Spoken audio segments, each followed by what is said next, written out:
A hole was left in the New York skyline, 2,800 people lost. And one can only imagine how Leslie Robertson truly feels. I had the opportunity to make the building stronger, and had I done so, they might have stood a little longer. There's not enough there. Robertson was the structural engineer who put the towers up. He designed them to survive hurricanes and earth tremors, even a jetliner's impact. But nobody, not even Robertson, could have been ready for the chain of catastrophe on September 11th. The building originally was extremely strong. Gene Corley led the first investigation of why the Trade Center collapsed. It could take the hit of this enormous airplane, but it couldn't take the following fire in addition to that hit.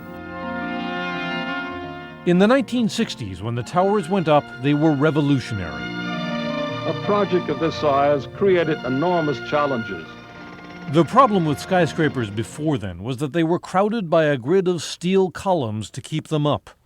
The Trade Center would be different. All columns would be shifted to a central core with the elevators and stairs, and to the building's outer skin. Those were structural members. They actually held up about half of the weight of the building.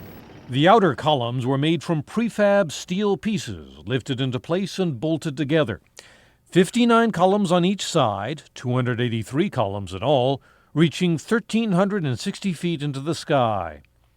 The floors were concrete, held up by steel trusses underneath.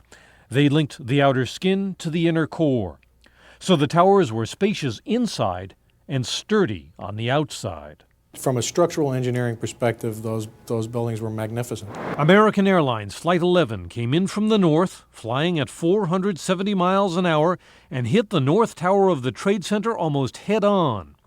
United Flight 175 was going even faster, about 590 miles an hour, and probably did even more damage to the south tower because it almost missed. Banking heavily, it smashed through one wall and sliced along a second. And the building swayed. Brian Clark was in the south tower just above where the second plane hit.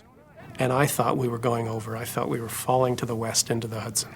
But both buildings remained standing, even though 36 of the 59 columns had been severed on one face of the north tower.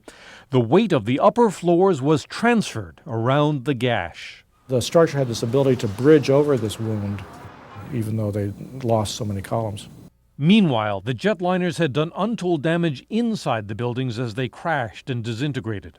Elevators, sprinkler pipes, and emergency stairs, all cut off, except in the south tower where the plane missed a single stairway. Sadly, only Brian Clark and 3 other people above the impact zone found those stairs and made it down. We had to defeat a bit of a maze feeling, if you like, in the darkness.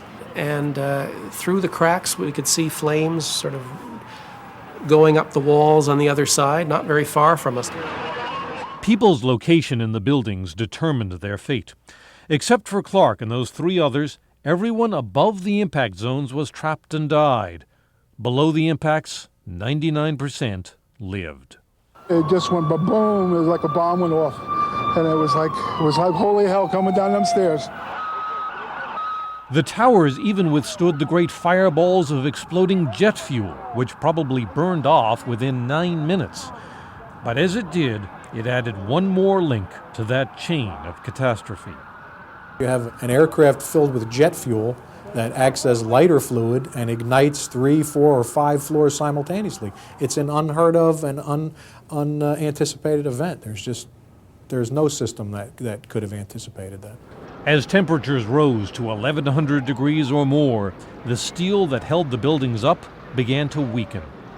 Ordinarily, steel columns are protected by a thick layer of spray-on insulation, but at the Trade Center, even that was defeated. The insulation is not all that hard. I can chip at it with a hammer.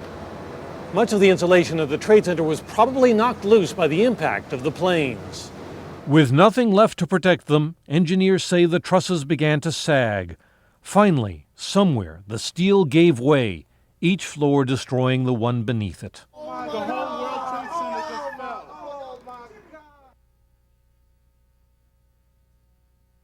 Building starts now, and then the columns collapse, and then the whole building started to collapse. It was indeed a chain of catastrophe. The tower survived the plane's impact and the fireballs of jet fuel, but not the fires that then consumed the buildings. Nobody could have predicted that, but Leslie Robertson says he still wakes in the night. And had they stood longer, more people would have gotten out. And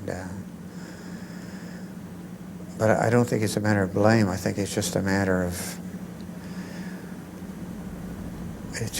wishing life were different. And it isn't.